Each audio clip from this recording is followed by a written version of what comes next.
Thanks for tuning into the Jurassic Park cast, the Jurassic Park podcast, where guests chat with me about Michael Crichton's 1990 novel Jurassic Park, and also not that too. A big shout out to Christoph Oakes of Snail, and a big thank you to him for letting me use his band's music to score this podcast. You can find his music on Spotify and Bandcamp. Today's intro is from the song The Incredible Monster from the Center of the Earth, from the soundtrack to the movie The Incredible Monster from the Center of the Earth, and the outro is Sacrifice to the Inhuman Creature from Snail's debut album Snail. This clip is from episode 66, and it's about the iterations, and I'll review the iterations in Jurassic Park and what they mean, how they're used in the novel, and how we may interpret them. Granted, much of this is speculative. It's not actually spelled out in the novel, but we'll figure it out. Alright, the iterations. There are 7 iterations in Jurassic Park, each creating something of an act break throughout the narrative. Each has a quote attributed to Dr. Ian Malcolm, and is accompanied by an image that grows and becomes more complex from the first to the 7th iteration. It's plainly interpreted that each image is a subsequent representation of a graph, as a series of iterations are being modeled. As the iterations progress, the modeling progresses until you get a propeller shape, which I understand is called a dragon curve, but that's not a term used in the novel. On pages 245 and 246, John Arnold tells Donald Gennaro about Malcolm's models. Quote, Ian Malcolm is a mathematician specializing in chaos theory, quite amusing and personable, but basically what he does besides wear black is use computers to model the behavior of complex systems. And John Hammond loves the latest scientific fads, so he asked Malcolm to model the system at Jurassic Park, which Malcolm did. Malcolm's model are all phase space shapes on a computer screen. Have you seen them? No, Gennaro said. Well, they look like a weird twisted ship's propeller. According to Malcolm, the behavior of any system follows the surface of the propeller. You with me? Not exactly, Gennaro said. Arnold held his hand in the air. Quote, let's say I put a drop of water on the back of my hand. That drop is going to run off my hand. Maybe it'll run down towards my wrist. Maybe it'll run towards my thumb or down between my fingers. I don't know for sure where it will go, but I know it will run somewhere along the surface of my hand. It has to. Okay, Gennaro said. Chaos theory treats the behavior of a whole system like a drop of water moving on a complicated propeller surface. The drop may spiral down or slip outward toward the edge. It may do many different things depending, but it will always move along the surface of the propeller. Okay. Malcolm's models tend to have a ledge, or a sharp incline, where the drop of water will speed up greatly. He modestly calls this speeding up movement the Malcolm effect. The whole system could suddenly collapse, and that was what he said about Jurassic Park, that it had inherent instability. Inherent instability, Gennaro said. And what did you do when you got this report? We disagreed with it, and ignored it, of course, Arnold said. Was that wise? It's self-evident, Arnold said. We're dealing with living systems, after all. This is life, not computer models. So it's my interpretation that these iterations in the novel are excerpts from Malcolm's report to InGen on the viability of Jurassic Park and what chaos theory has to say about it. We know Malcolm gave the report to InGen before they broke ground, and Malcolm provided more copies to the inspectors, the safety inspectors. On several occasions we're told of Malcolm's report and that it contains these, quote, propeller shapes. This all suggests, without saying explicitly, that these are graphics and images and quotes from Malcolm's report to InGen. So, the story of Malcolm's report is this. First iteration. Quote, at the earliest drawings of the fractal curve, few clues to the underlying mathematical structure will be seen. In other words, everything will seem fine at first, or, as the graph is plotting, its true shape does not reveal itself. And recall, Malcolm is very good at interpreting graphs just by their shape, without even looking at the challenging math. If we suggest that Jurassic Park is a living system, then perhaps, while they were preparing for the park, gathering resources, and embarking upon their scientific feats, signs that things might go wrong were not immediately evident, or few clues to the underlying mathematical structure were seen.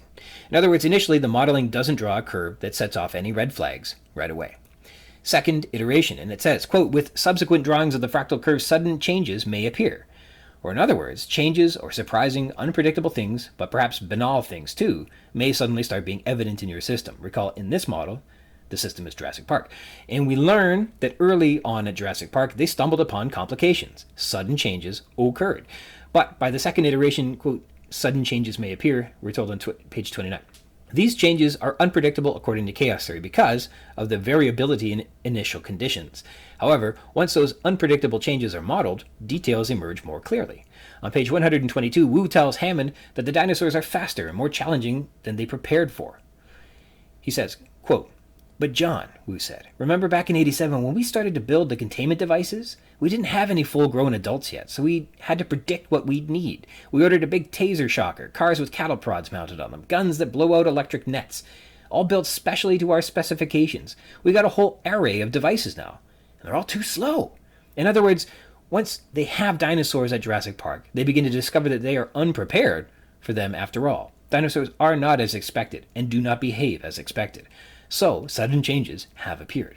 Third iteration. By the third iteration, Malcolm's calculation says, quote, "Details emerge more clearly as the fractal curve is redrawn," on page 81, suggesting that the overall picture, with warts and all, begins to present itself. You begin to see a more realistic vision for the park. How have the dinosaurs and their alien behaviors affected it? Some are getting sick, we're told on page 139. The stegosaurs frequently get blisters on their tongues and diarrhea for reasons no one yet understands, even though we've lost 2. The Triceratops females kill each other in fights for dominance and have to be separated into groups smaller than 6. We don't know why. The Tyrannosaurs drink the lagoon water and sometimes get sick. We aren't sure why. Hypsilophodonts get skin rashes, and the Velociraptors. And on page 146, Muldoon reveals they've had troubles discovering the Dilophosaurs were poison spitters. Quote, "Nobody even suspected the Dilophosaurs were poisonous until they were observed hunting indigenous rats on the island, biting the rodents and then stepping back to wait for them to die. And even then, nobody suspected the Dilophosaurs could spit until one of the handlers was almost blinded by spitting venom." And then there's the engineering issues. John Arnold lists a variety of issues they're having with the park, beginning with the gears grinding on the Land Cruisers on page 139. Arnold said, quote, "You gotta realize that from an engineering standpoint, Jurassic Park is by far the most ambitious theme park in history. Visitors will never think about it, but I do." He ticked the points off on his fingers. First, Jurassic Park has all the problems of any amusement park. Ride maintenance, queue control, transportation, food handling, living accommodations, trash disposal, security.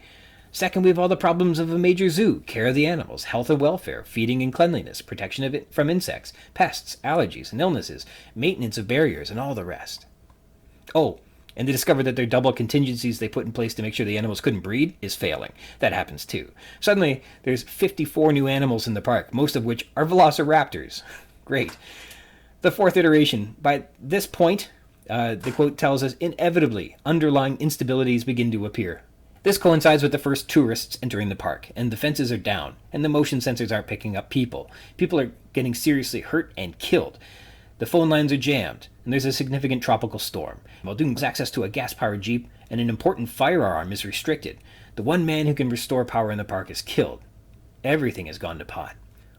Moving into the fifth iteration, it tells us, quote, flaws in the system will now become severe, on page 269. Or, in chaos theory terms, we get a Malcolm effect. On page 246, we're told, quote, Malcolm's models tend to have a ledge or a sharp incline where the drop of water will speed up greatly. He modestly calls this speeding up movement the Malcolm effect. The whole system could suddenly collapse. And that was what he said about Jurassic Park, that it had inherent instability. They think things are going well, but it's no coincidence the fifth iteration ends up with auxiliary power being low on page 299 and the park shutting down hardcore. They reset the system and Arnold goes to restore power at the maintenance shed, but he gets eaten by a velociraptor. The Malcolm effect strikes again, and Malcolm sighs, do you have any idea how unlikely it is that you or any of us will get off this island alive on 314? And by the sixth spin around the sun, it tells us systems control may prove impossible on 315.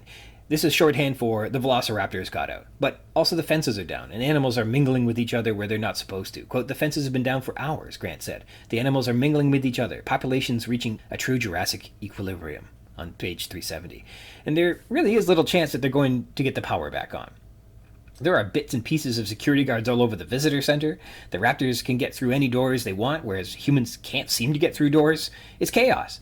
But recall, this isn't describing what's happening at Jurassic Park. This document and these quotes are not reacting to the story. They were provided to Jurassic Park before they broke ground, we're told on page 159. And Malcolm was straightforward the moment Gennaro charges the consultants with their task, to evaluate whether Jurassic Park is safe. And he said, quote, from my point of view, such an undertaking is impossible. The mathematics are so self-evident that they don't need to be calculated, he says on page 90. The movie adapted this very specifically and adeptly. The film truly captured Malcolm's message very well when he says, John, the kind of control you're attempting here, it's not possible. And Sattler reaffirms it with Hammond when she says, "You never had control. That's the illusion." Malcolm's report calculated that controlling a living system at Jurassic Park was impossible, and Malcolm takes one look at the place and agrees there are far too many variables, too much reliance on the animals behaving predictably, when the reality is that the animals are completely and utterly unknown commodities, thus entirely unpredictable. Yet their systems are designed as if the dinosaurs were going to behave in a certain way. On page 140, we're told, "From the beginning, this had been one of the core beliefs of the planners. The animals, however exotic, would fundamentally behave like animals in zoos anywhere. They would learn the regularities of their care, and they would respond." The seventh iteration, quote, "Increasingly, the mathematics will demand the courage to face its implications." Page 365. This is the final iteration where they restore power and get things back under control at the park. They have survived the catastrophic Malcolm effect with their lives, some of them. But the mathematics say if you do this and the model plays out, it demands the courage to face its implications. On page 159, Malcolm says, "Jurassic Park won't go as planned. It's inherently unpredictable, just as the weather is." Malcolm suggests the fitness of the animals and controlling the spread of life forms were other areas his calculations said would fail. Quote, "Because the history of evolution is that life escapes all barriers. Life breaks free. Life expands to new territories, painfully, perhaps even dangerously, but life finds a way." Malcolm shook his head. "I don't mean to be philosophical, but there it is." And what does Irwin Chargaff tell us in the epigraphs? You cannot recall a new form of life. But if life finds a way and breaks free, even though Chargaff says you cannot recall it, you need to have the courage to try. Quote, "Demand the courage to face its implications," is the quote. In this case, the final chapters here are about entering the raptor's nest and counting eggs to somehow quantify how many dinosaurs may have escaped to the mainland. Summoning this courage and taking responsibility is primarily addressed in the seventh iteration through the actions and persuasion to act of Donald Gennaro. Grant pins him up against the wall and berates him for, quote, "shirking his responsibilities" on page 372, and he's forced down a rabbit hole to count eggs on page 384. So there you are, the iterations explained as best as I can figure. To summarize, they are excerpts from Malcolm's report that he gave to Jurassic Park before they broke ground. The fractal curves are images of the computer modeling plotting a curve over iterations. Malcolm sees the shape of the curve over many iterations and sees that there will be critical failures, recalled just by looking at the Gaussian distribution of the Procoms and Gnathus growth charts on page 132 and the infant mortality charts on pages 89 and 90. Malcolm could identify how many factors were involved and make meaningful deductions. The same is with these dragon curves or propeller shapes. Those shapes mean your system isn't stable. And it's neat to see that the quotes, in some ways, do foresee what will happen in the next section of the novel. Sort of. All right, a big thank you to you for tuning in. If you're interested in more of the podcast, you can find it wherever podcasts are, and just look for Jurassic Park Cast, include those hyphens, or Jurassic Park Podcast. That might work too. And if you like the videos, you can like and subscribe and receive notifications when a new one is available. There's lots more to come. Until next time.